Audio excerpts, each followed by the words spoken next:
मैं Jyoti Gautam, lecturer interior decoration, women's polytechnic college, Kota. पिछले video में हमने डिजाइन पढ़ा था। डिजाइन के अंदर हमने स्ट्रक्चरल डिजाइन पढ़ा। इस लेक्चर में हम डेकोरेटिव डिजाइन पढ़ेंगे। डेकोरेटिव डिजाइन को हम पिक्चर के थ्रू इस तरह से समझते हैं कि डिजाइन को किस तरह से डेकोरेट किया जाता है। जैसे सेम रूम को दो तरीके से कैसे डेकोरेट किया जाता है। जैसे ये दो पिक्चर्स दिखाई दे रही हैं आपको कि सेम रूम है, दोनों में वॉल को अलग अलग तरीके से डेकोरेट किया हुआ है। इस पिक्चर में पूरी वॉल को दो पार्ट्स में डिवाइड कर दिया गया है। पहले वाला पार्ट जो है उसमें निचेस बनाए हुए हैं और निचेस में या कोई भी डेकोरेटिव पीसेस या पिक्चर्स लगाकर ऊपर लाइट्स लगाकर उसको अच्छा सा सुंदर लुक दिया हुआ है। और उसी के कंटिन्यू आगे जो वॉल है उस पर वॉल म्यूरल या पेंटिंग बनाकर उसको अलग तरीके से डेकोरेट कर दिया गया। सेम दूसरी पिक्चर जो है सेम रूम की, उसमें भी पहले वाली वॉल में तो सेम ट्रीटमेंट किया हुआ है, लेकिन बैक साइड में जो आगे जो है उसमें उस वॉल को प्लेन छोड़ दिया गया है, उस पर सिर्फ एक मिरर लगा दिया गया है। क्यों? क्योंकि इस रूम को बीच से पार्टीशन लगाकर इसको अलग तरीके से डेकोरेट किया है। तो डिजाइन को सेम डिजाइन को हम दो तरह से किस तरह से डेकोरेट कर सकते हैं, क्योंकि इस पिक्चर में पार्टीशन लगा दिया गया है तो इसलिए ये रूम सेपरेट हो गया। ये वाला आगे वाला पार्ट सेपरेट हो गया, पीछे वाला अलग हो गया। तो उस जगह उस पार्ट में मिरर लगाकर उसको अलग तरीके से ट्रीटमेंट किया गया है।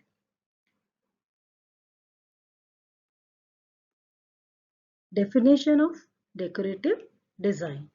किसी भी स्ट्रक्चरल डिजाइन में जब सुंदरता वृद्धि के उद्देश्य से किसी रेखा, रंग, पदार्थ या अन्य डिजाइन के तत्वों का उपयोग किया जाता है तो उसकी सजावटी डिजाइन होती है।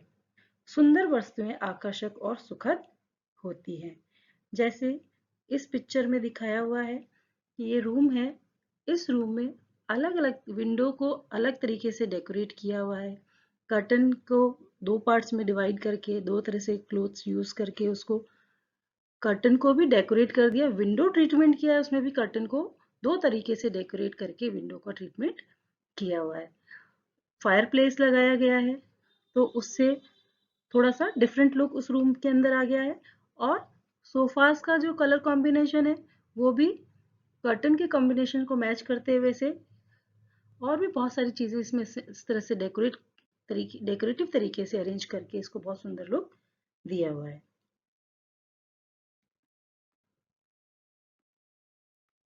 Qualities of decorative design.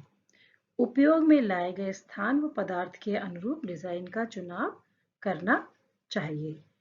Example है, एक समूहबद्ध फ्लावर अरेंजमेंट बैठक कक्ष के सेंटर टेबल पर अच्छा लग सकता है, किंतु आवश्यक नहीं कि वो डाइनिंग टेबल पर भी उतना ही अच्छा लगे। जैसे ये ड्राइंग रूम है या लिविंग रूम का एरिया है जिसमें सेंटर टेबल रखा हुआ है। उस सेंटर टेबल पर एक छोटा सा फ्लावर अरेंजमेंट रखा हुआ है तो वो अच्छा लुक दे रहा है और खाली टेबल को भी एक डेकोरेटिव लुक दे रहा है। तो बाकी का जो खुला एरिया या खाली एरिया है उसको यूज किया जा सकता है, लेकिन इसी फ्लावर अरेंजमेंट को हम यदि डाइनिंग टेबल पर यूज करते हैं तो वहां पर ये ज्यादा अच्छा नहीं लगेगा, क्योंकि डाइनिंग टेबल पर खाने का सामान रखा जाएगा तो उसी को ही हम रख सकते हैं। यदि बीच में यदि किस तरह का कोई फ्लावर अरेंजमेंट हम रखेंगे तो सामान खाने का जो सर्व करने के लिए हमें उसमें प्रॉब्लम हो सकती है। Suitability of the suitability function of the object, कि किसी भी वस्तु के अनुरूप ऑब्जेक्ट को रखना चाहिए। डिजाइन वस्तु के कार्य के अनुरूप होना चाहिए। यदि किसी केतली के हत्थे को इतना सजावटी बना दिया जाए कि उसे पकड़ने में असुविधा हो तो वह डिजाइन उपयुक्त नहीं माना जाएगा। जैसे ये केटल बनाया हुआ है तो उसमें बहुत ज्यादा इसको डेकोरेटिव कर दिया गया है कि यदि इसके हैंडल को हम पकड़ते हैं, यूज करने के लिए इसको पकड़ते हैं, तो हम उसको अच्छे से यूज भी नहीं कर पाएंगे, उससे पहले ही हमें इसको पकड़ने में प्रॉब्लम होगी। तो कोई भी डिजाइन यदि हो तो उसको एक लिमिटेशन वाले दायरे या दायरे के अंदर ही डिजाइन करना चाहिए ताकि वो फंक्शनल हो सके।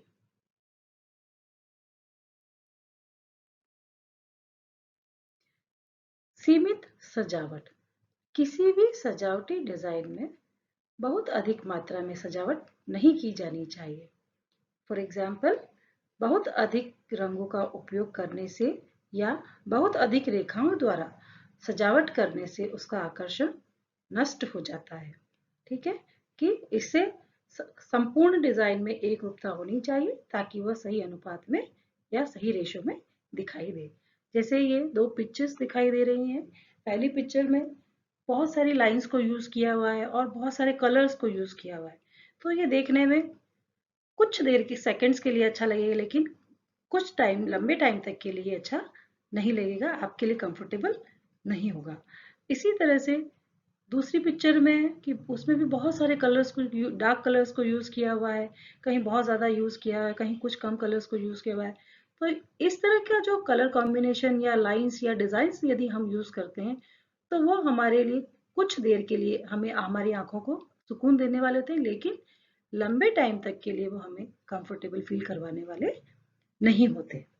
नेक्स्ट है, सजावट संरचना के अनुरूप होनी चाहिए कि जो स्ट्रक्चर है उसी के अकॉर्डिंग सजावट होनी चाहिए। किसी भी वस्तु में सजावट इस प्रकार की होनी चाहिए ताकि वस्तु की आकृति के प्रभाव में वृद्धि करे, ना कि उसमें कमी करे। कि कोई भी डिजाइन यदि है तो वो उसको सुंदर लुक देने वाला हो, बल्कि उसको कम करने वाला नहीं होना चाहिए। जैसे फॉर एग्जाम्पल, एक छोटे कमरे में बड़ा फर्नीचर लगाया गया है जो कमरे को भरा हुआ और छोटा लुक दे रहा है। जैसे ये दो पिक्चर्स हैं कि छोटा कमरा है, उसमें बड़ा बड़ा फर्नीचर लगाया हुआ है, तो उससे क्या है, वो रूम जो है वो और ज्यादा भरा हुआ सा लुक दे रहा है। यदि इसी रूम में हम हल्के फर्नीचर यूज करते, बहुत हैवी फर्नीचर यूज नहीं करते, तो छोटा रूम भी सही लगने वाला होता। इसी तरह से दूसरा रूम है, उसमें ये बड़ा है लेकिन इसमें फर्नीचर बहुत सारे यूज किए हुए हैं, तो इससे ये रूम भी ज्यादा भरा हुआ सा लग रहा है। पृष्ठभूमि को ध्यान में रखकर सजावट करना। संरचनात्मक डिजाइन सजावटी डिजाइन हेतु पृष्ठभूमि का कार्य करती है, यानी कि एक बैकग्राउंड तैयार करती है। जिस प्रकार की पृष्ठभूमि या बैकग्राउंड होगा उसी के आधार पर डिजाइन बनाना चाहिए। यदि पृष्ठभूमि पहले से ही सजावटी है तो उसकी अधिक सजावट की आवश्यकता नहीं होनी चाहिए, जबकि सारी पृष्ठभूमि पर उपयुक्त सजावट की जा सकती है। फॉर एग्जाम्पल, अगर बैकग्राउंड ही बहुत ज्यादा सजावटी है तो उसके सामने रखे हुए ऑब्जेक्ट पर ध्यान नहीं जाएगा, और यदि किसी डार्क बैकग्राउंड के सामने एक्सेसरीज भी डार्क ही लगाई गई है तो उस रूम का कोई भी पार्ट अच्छे से निकल कर नहीं आएगा। जैसे ये पिक्चर्स में दिखाया हुआ है, दोनों पिक्चर में, पहली पिक्चर में है कि पूरा बैकग्राउंड, उसका पूरा रूम का जो कलर कॉम्बिनेशन है वो सेम एक ही है, एक ही वाइट कलर में होने की वजह से रूम में कुछ डिफरेंट नहीं लग रहा, सब एक जैसा इसमें दिखाई दे रहा है। नेक्स्ट पिक्चर जो है उसमें वाइट कॉम्बिनेशन दिया है, तो उसके साथ उस बेड का बैक साइड का या हेडबोर्ड को वाइट कर दिया और उसकी बैक साइड की जो वॉल है उसको ग्रे कर दिया, उसी के साथ बेडशीट्स को ग्रे कलर में ले लिया। तो वाइट और ग्रे का कॉम्बिनेशन लेते हुए इसमें इसको थोड़ा सा डिफरेंट लुक देते हुए इसको और अच्छा सा बना दिया गया है। Types of decorative design. प्राकृतिक, प्रकृति से ली गई विषय वस्तु, फॉर एग्जाम्पल फूल, पत्ती, फल, मैदान, जानवर आदि अभिव्यक्त किए जाते हैं कि जो नेचर से रिलेटेड सारे जो हैं वो नेचुरिस्टिक में शो किया जाता है। यहाँ दो पिक्चर्स दिखाई गई हैं जो नेचुरिस्टिक है। फर्स्ट वाली पिक्चर में है कि एक किसी भी बिल्डिंग का या कोई का एक कॉर्नर, आउटर एरिया जो है उसको, उस पर एक बहुत अच्छा सा एक लैंडस्केप तैयार किया गया है जो कि आने वालों को नेचर के करीब लाता हुआ सा एहसास कराता है। इसी तरह से घर के इंटीरियर्स में भी हम कोई एक कॉर्नर या बालकनी में प्लांट्स का ग्रुप करके या एक छोटा सा लैंडस्केप क्रिएट करके नेचर को ज़्यादा करीब फील कर सकते हैं। दूसरी पिक्चर में है कि ये एक पॉन्ड का लुक दिया हुआ है जो कि एक पूल है।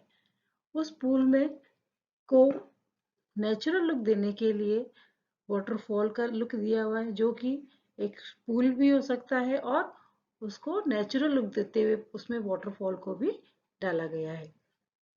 इसी तरह से आसपास प्लांट्स लगा दिए गए हैं जो कि नेचर को ज़्यादा करीब लाता हुआ सा एहसास कराने वाला होता है और नेचर के करीब ज़्यादा होने से ज़्यादा सुखद एहसास होता है। दूसरा है शैली युक्त। ये डिज़ाइन हैंडमेड होती है, प्राकृतिक स्रोतों से बनाई जाती है किंतु प्रकृति के वास्तविक रूप में प्रदर्शित नहीं की जाती है कि नेचुरल सोर्सेज इसमें यूज किए जाते हैं लेकिन नेचुरल जो होता है उसको यूज नहीं किया जाता, उसका इफेक्ट इसमें दिया जाता है। फॉर एग्जाम्पल जैसे नेचर से इंस्पायर्ड कोई भी आर्ट वगैरह जो है वो किसी भी रूम में आप शो कर सकते हैं। जैसे यहाँ दो पिक्चर्स दिखाई हुई है।